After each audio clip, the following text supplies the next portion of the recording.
Imagine this. You're watching an ad. A slow piano plays. A child stares at an empty plate. Maybe there's a fly on his face. The narrator whispers, "For just $1 a day." And before you've even processed the facts, your heart aches and your wallet is already open. That's the appeal to emotion, a persuasive shortcut that bypasses reasoning and leads straight for your empathy, fear, or guilt. Emotion isn't the enemy of logic, but when emotion replaces logic, clarity disappears. Politicians use it, advertisers rely on it, and in everyday life, parents, partners, and even friends use it without realizing. If you really loved me, you'd do this for me. Good parents don't let their kids fail. These statements don't encourage thought. They pressure compliance. They frame disagreement as heartlessness, and once guilt or fear floods the mind, curiosity and logic shut down. You see the same playbook in politics: a flag waving, a child crying, a villain to fear. The goal isn't to inform, it's to steer, because feelings move people faster than facts ever could.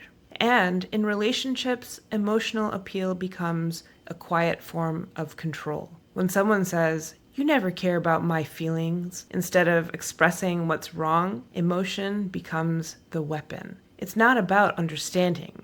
It's about leverage. But emotions also carry wisdom. They reveal what matters, where the hurt is, and what values sit beneath the surface. So the answer isn't to suppress emotion, it's to pair it with reason, to say, "Yes, this moves me deeply. Now, what does the evidence say?" If you sense someone trying to sway you through emotion, pause and name the feeling. "This message is making me feel guilty. This story is meant to scare me." Naming the feeling pulls you out of the emotional current and helps you reclaim balance. From there, you can gently redirect them without shaming them.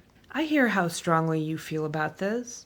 Can we look at the actual facts together too?" Or, "Your feelings make sense. Let's talk about the issue itself so we can understand it clearly." And if the emotional pressure keeps rising, "I want to understand you, not just react. Can we pause the emotion for a moment and look at what's true?" These responses validate the person without surrendering your clarity. And if you catch yourself doing it, using emotion to steer instead of communicate, you can repair the moment with honesty. "I'm realizing I'm leading with emotion instead of clarity. Let me restate that more fairly." Or, "I care a lot about this, and my feelings took the wheel. Let me try again without the pressure." Or even, "I'm sorry, that came out as guilt instead of communication. Here's what I actually meant." These small admissions rebuild trust instantly because they show the other person you value truth more than winning. And that is the heart of this fallacy. Emotion becomes a problem only when it replaces honesty, clarity, or evidence. When emotion partners with reason, it gives